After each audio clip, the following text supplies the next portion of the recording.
Hi, I'm Michael, welcome back. I'm here with Jeff from GYEON. Today we're going to teach you a little bit about taking care of the interior of your car. I'll tell you from experience, one thing I've learned about running the Classic Car Club for 17 years is the more expensive the car, it seems like the more fragile the interior is. Rolls-Royce Dawn, we're going to get into.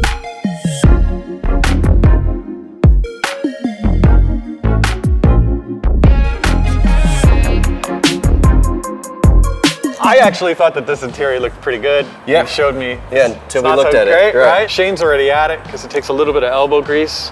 Actually, not a lot of elbow grease. How you feeling? Feeling great. What we have is a convertible.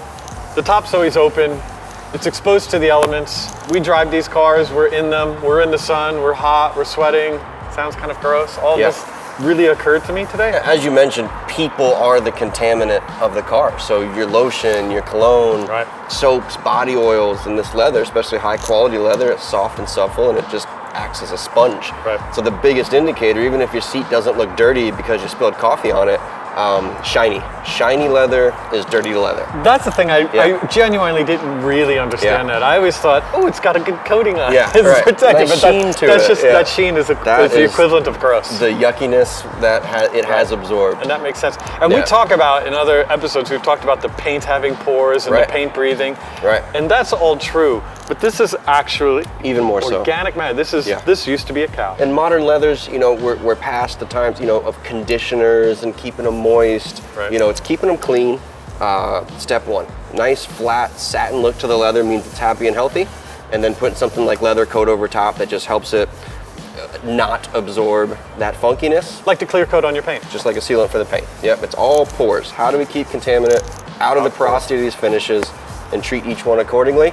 And the leather cleaners and protectants also add a bit of slickness. You know, you really wear that bolster down with that in and out of the car, in and out of the car. So something just to be cognizant of is picking yourself up over the bolster. The number one thing for a better interior.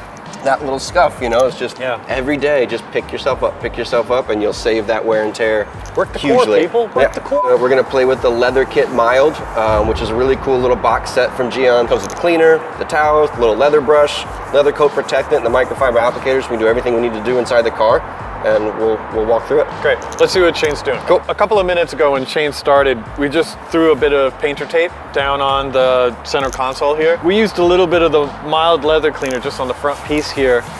And the back is how it was before we started. So as you can see, this has a gloss to it. And this side is a bit more, I don't want to say matte, but less shiny. Again, I always thought of this, I always thought that looks pretty good. It's got a nice gloss to it. But when I feel it, there's a bit of a stickiness to it compared to this side. And this side feels like nice and soft. You can see the very clear different line between what just 3 minutes of scrubbing does the difference right there. You know, when we bought this car, this is what the leather looked like. Apparently we're contaminated people here in New York City, but that's probably not a surprise to many people. Shane already did the driver's seat, and compared to the one that I'm in, it has a nice satin look to it. It feels soft, it's clean. Shane, you continuing on the doors? Yeah, absolutely. Right now I'm working on the armrests.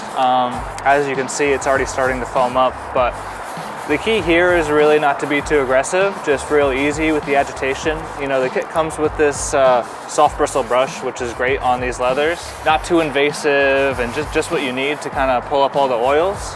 And so we use just a little bit of the mild foam leather cleaner, and it's pulling all the dirt and grime, all that elbow sweat. The bubbles are white, but not really white. They're a little gray. And you'll see a little bit of dye coming up, and that's perfectly normal. Ah, the color looks brighter actually.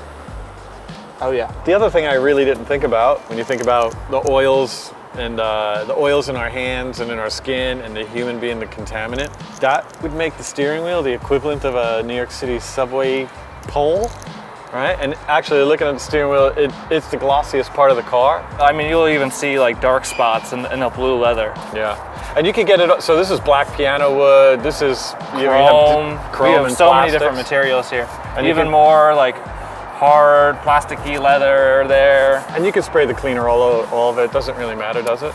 Yeah, no, I mean, it can get anywhere. I'm gonna go for the money shop wipe, see what we get. You can follow me around the steering wheel. That's gross, yeah, that's gross, that's proper gross. Yeah. There you go, but now it's not anymore. And it's not hard work. No, I mean, this is less than a minute. of agitation, pulling up the oils, and it's already looking. Yeah, you can see it has a good satin look now. There was really a darkness to the blue before that. Yeah, look at that. Like you can kind of see it in these deeper spots that I didn't really get to. Where you get your fingers, right? Like right there. Yeah. Right there. We clean our cars way more than the average car owner does. And so it's not the first time this has been done, but it really does show how quickly contaminants build up. Yeah, absolutely.